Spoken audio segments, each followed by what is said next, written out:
Impacto económico. Impulsamos la libre iniciativa privada como motor del progreso. Desde hace 20 años, nuestro objetivo es influir positivamente en el ambiente de negocios de la región y contribuir a la evolución empresarial, el espacio para las personas productivas y los negocios. Impacto económico, el poder de las ideas en acción. Auspicia a Impacto Económico VAX, Sociedad Anónima. Estudio Riza, 30 años acompañando a las empresas de Río Negro y Neuquén. Sancor Seguros.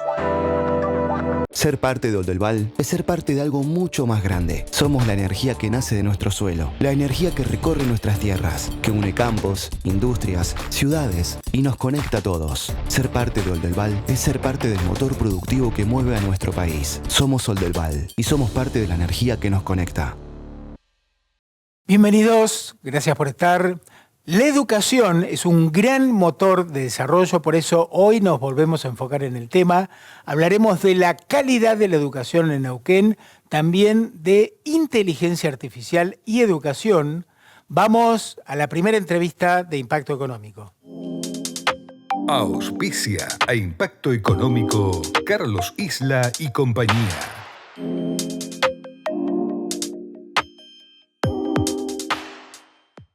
Para desarrollar la actualidad económica de hoy nos vamos a ir a Corrientes. Allí está Alberto Medina Méndez, presidente de la Fundación Club de la Libertad. Hola Alberto, un gusto retomar el contacto. Gracias por tu tiempo para Impacto Económico. Gracias por la invitación, Daniel. Un gusto estar en contacto contigo y un saludo a todo el equipo de trabajo. Alberto, días atrás se desarrolló el Congreso Económico Provincial en Corrientes, del que participó el presidente Javier Milei. ¿Algunos de los puntos más relevantes de su discurso que más considerás destacar?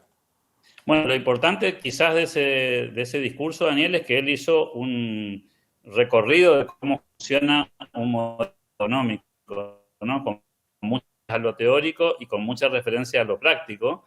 Por supuesto, te diría que el punto más destacado fue un circunstancial, que es el anuncio del acuerdo marco entre Argentina y Estados Unidos. Digo, fue un regalo del cielo porque coincidió claro, coyunturalmente con la presencia del Congreso, pero por supuesto fue quizás la nota de color más importante y la que los medios de comunicación nacionales tomaron como el dato más relevante de la conferencia del presidente, porque coincidió con el anuncio.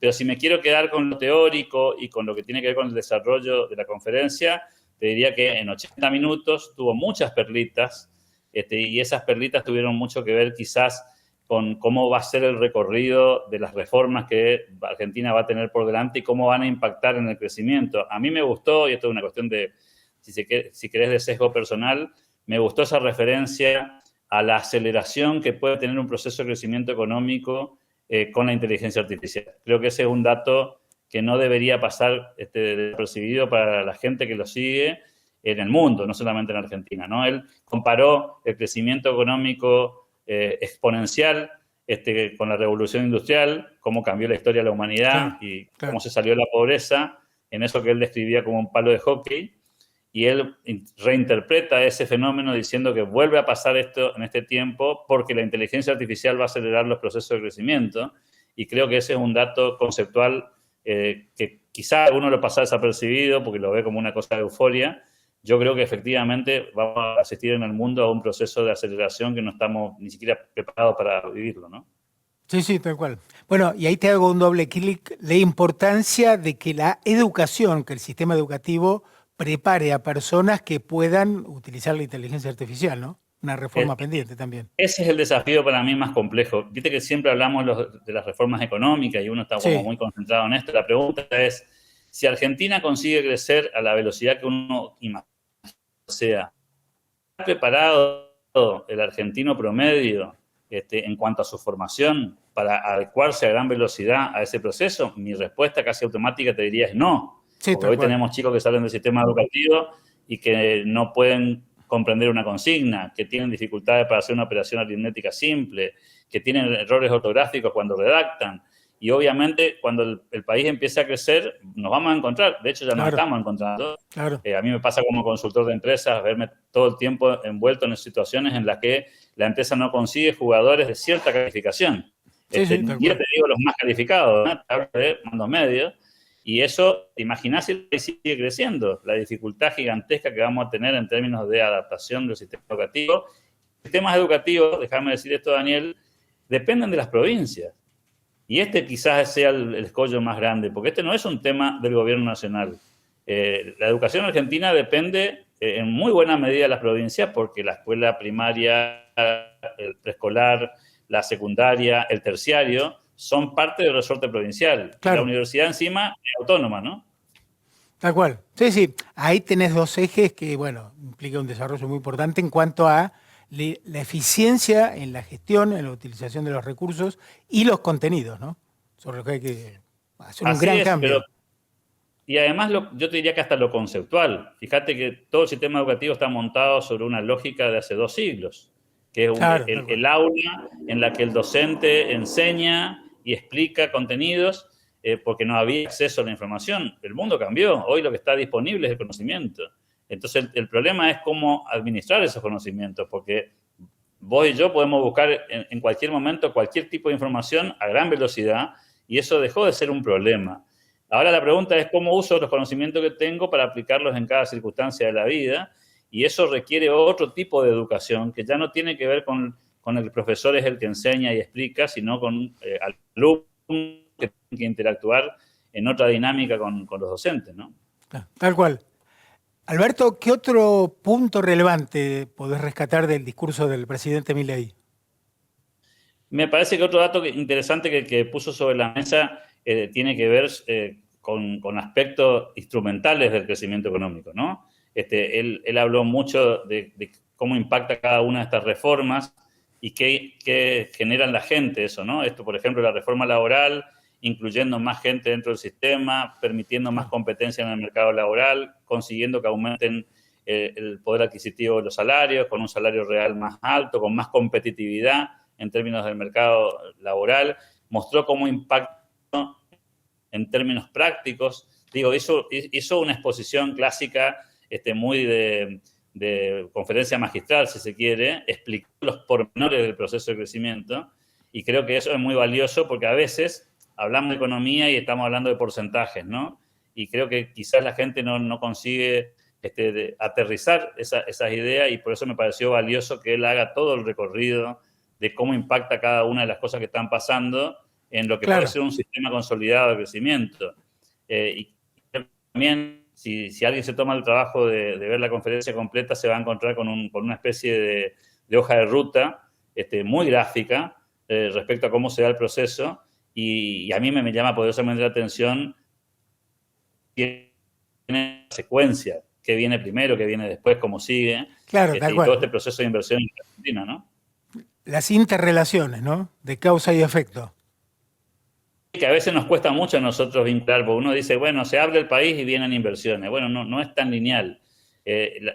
A vos te toca por una cuestión hasta geográfica, esta cuestión del aprovechamiento de los recursos naturales, la subutilización, las cifras que tiró respecto al tema de la cordillera y el aprovechamiento de la minería, por ejemplo, o de la energía, diciendo, bueno, tenemos un montón de recursos que no lo estamos usando, y Chile, por dar el ejemplo, lo tiene multiplicado por 10. Sí, entonces la pregunta es, ¿por qué nos quedamos todavía discutiendo estas cosas mientras hay un montón de argentinos que viven por debajo de la línea de la pobreza? Y tomó, me parece, en ese sentido, muchas cifras del presente, y uno empieza a pensar en voz alta y dice, claro, si esto está hace mucho en esa situación, ¿por qué no lo aprovechamos? Y bueno, porque no están dadas las condiciones macro. También otra perlita que me parece que fue interesante fue cuando habló del tema inflacionario, haciendo casi una promesa, te diría yo, ambiciosa, por cierto, de que en julio o agosto del año que viene estemos con una inflación cero o casi cero. Y uno hoy, con 2% de inflación mensual, le cuesta visualizar eso. Bueno, evidentemente entiende mejor que nosotros cómo funciona ese proceso monetario, ¿no? Claro. Alberto, lo conoces al presidente Milei desde hace varios años, cuando pocos lo conocían. Y la pregunta que muchos me hacen es, bueno, ojalá que se avance con las reformas y la duda, ¿no? ¿Considerás que el presidente Milei tiene la convicción para avanzar con las Sí, reformas? la convicción la tiene, el aprendizaje que ha hecho en estos años de presidente de la Nación le dan quizás el plus de saber que hay cosas que son más fáciles de conseguir y cosas que son más complejas de conseguir. Dependemos Claro, del Congreso de la Nación, claro. el partido que gobierna no tiene mayoría parlamentaria, claramente va a estar mejor posicionado después de diciembre que ahora, pero no menos cierto es que hay que consensuar, porque además lo importante de estas reformas no es ganar en el Congreso, lo importante de estas reformas es que no se caigan judicialmente, porque ya Claro. tenemos experiencia también en Argentina de que vos conseguís una aprobación parlamentaria, hay apoyo político, pero ya lo mete la cola, los sindicatos, la justicia, un juez te pone un recurso, se detiene el proceso de reformas Claro. por cuestiones que escapan a la política habitual. Lo veo convencido, también lo veo preocupado en que esto finalmente se pueda hacer y que los palos en la rueda no aparezcan, ¿no? Claro, gran punto el que planteas, el de la cuestión judicial. Sí, porque ya, si te acordás, el famoso decreto, el DNU, el 70 barra 2023, que tenía un Claro. capítulo sobre la reforma laboral, y la misma Sí. ley de bases, que tenía un capítulo sobre el tema de la reforma laboral, no se cayeron por cuestiones legislativas, se cayeron por cuestiones judiciales. Digo, se Tal cual. presenta un amparo, viene un sindicato, un juez de primera instancia dice que por ahora no está operativo, queda en el aire y no se ponen en ejecución esas normas. Entonces, claro, tenés que estar pensando en que las normas tienen que pasar el control de constitucionalidad, que va a haber algún juez que va a decir que eso no está bien, y después tenés que ver si tenés que esperar hasta llegar a la instancia de la Corte Suprema. Por eso también para mí es muy importante que se manden los pliegos de la Corte Suprema, porque creo que es importante que la Corte quede constituida como corresponde para que eventualmente, si hay reparos de constitucionalidad sobre las normas que apruebe el Congreso, después tengamos una respuesta rápida de justicia para que, por sí o por no, nos dé por válida esta reforma. Creo que eso es tan o más importante inclusive que la misma ley, ¿no? Sí, excelente, me parece excelente lo que comentás. Alberto, en lo referido a este acuerdo comercial con Estados Unidos, ¿qué grado de avance tiene? ¿Qué beneficios identificás en este acuerdo, por lo menos de lo que se sabe hasta ahora? Bueno, todavía es preliminar. Creo que lo más importante es que ambos países han expresado su voluntad de hacerlo y este marco de entendimiento que aparece como primer documento, lo que muestra es eso, ¿no? Hay vocación de hacerlo, hay decisión, no es simplemente una cuestión declarativa, ya hay un papel firmado con acuerdo y hay que trabajar. Creo que en un par de semanas va a haber una firma explícita, digamos, en Estados Unidos de este documento. Que es un primer paso, no es un tratado de libre comercio, no es una integración total, hay que entender que acá hay muchos pasos secuenciales, otras van a demorar más tiempo, pero estamos hablando de un acuerdo con del mundo. ¿Quién no querría estar relacionado como estamos ahora con Estados Unidos? Los temores que tiene mucha gente sobre las asimetrías y sobre cosas que parecen desproporcionadas, en todo caso, hay una parte que tiene que ver con algo que hoy conocemos un poco más, pues estamos muy metidos en las ideas. En Argentina siempre fue una linda palabra exportar y una mala palabra importar. Tal cual, tal cual. Es un criterio mercantilista. Sí, una falacia que está muy instalada, porque claro, vos y yo no podríamos estar teniendo esta comunicación si no existiera importación. Básicamente las cosas que utilizamos todos los días en la vida cotidiana, empezando por el teléfono que tenemos en la mano, se produce básicamente porque importamos. Te imaginas si tuviéramos esto que importamos, cómo sería nuestra vida, ¿no? Entonces, cuidado con esa demonización de la importación, porque en países como los nuestros, la importación es sinónimo de mejorar la productividad, mejorar la calidad de vida, y algo que la gente a veces, yo veía una tabla que me encantó, ¿no? Decía, ¿quiénes son los ganadores y perdedores del acuerdo? Y en la lista de ganadores y perdedores aparecían los consumidores como ganadores. Para mí terminó la conversación ahí. Si los consumidores son los ganadores, la lista de perdedores es absolutamente irrelevante, porque si la gente va a vivir mejor, si la gente va a comprar más barato, si la gente va a poder conseguir cosas de mejor calidad, no hay mucha conversación que tener. En todo caso, podemos discutir sobre la progresividad del proceso de integración con Estados Unidos, de los acuerdos, cómo es el paso a paso. Ok, es una interesante discusión, pero al final del proceso tiene que ser que el argentino promedio tenga acceso a más bienes de mejor calidad, a menor precio, y ojalá Argentina pueda capitalizar esa herramienta que tiene con un mercado tan potente como el de Estados Unidos para vender más. Pero, a ver, si no vendiera más, aún así sería altamente beneficioso para los ciudadanos. Ahora, si por supuesto el sector automotriz, quizás haya algunos que no son ganadores. Ahora, la gente va a comprar los autos más baratos, la gente va a comprar la ropa más barata. ¿Cómo podemos oponernos nosotros a que la gente gaste menos y tenga más ingresos para gastar en otras cosas? Claro. y defender cuestiones sectoriales, ¿no? Tal cual. Sí. Si en un producto, en lugar de pagar 10, empezás a pagar 6, te quedan 4 pesos para comprar algo que antes no podías comprar. Sí, y en mejorar tu calidad de vida, porque claro, no es solamente ahorro. Significa que en vez de comprarme una, me voy a comprar 2 camisas. O voy a ir a comer afuera con mi pareja, o me voy a dedicar a jugar a un deporte que no podía porque no me alcanzaba la plata. Cualquier cosa que vos puedas hacer con ese dinero es un aumento en tu calidad de vida, en tu capacidad de poder adquisitivo, y quizás así podamos entender cómo son los acuerdos comerciales con otros países, no solamente con Estados Unidos, ¿no? Tal cual. Además, para exportar, tenés que importar, por ejemplo, maquinarias, insumos, equipos, ¿no?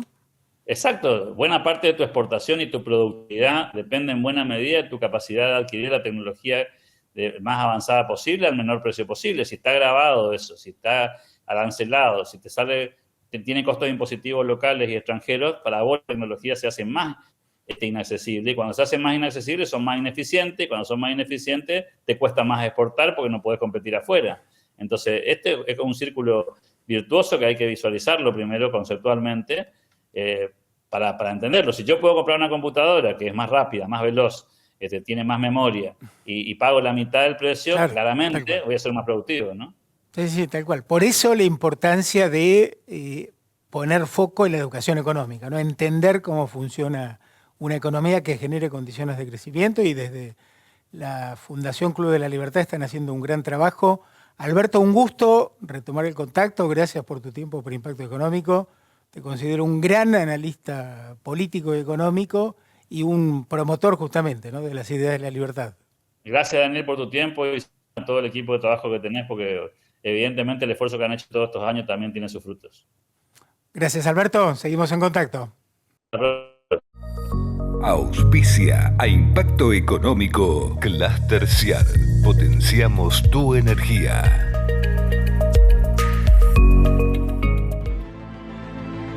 Agua que has de beber, llévala a correr, llévala a comer, llévala a aprender, llévala a defender, llévala a crecer. Ahora podés llevar la pureza, la calidad y el sabor de Aqualic a donde vayas. Ahora, Aqualic, con vos a todos lados.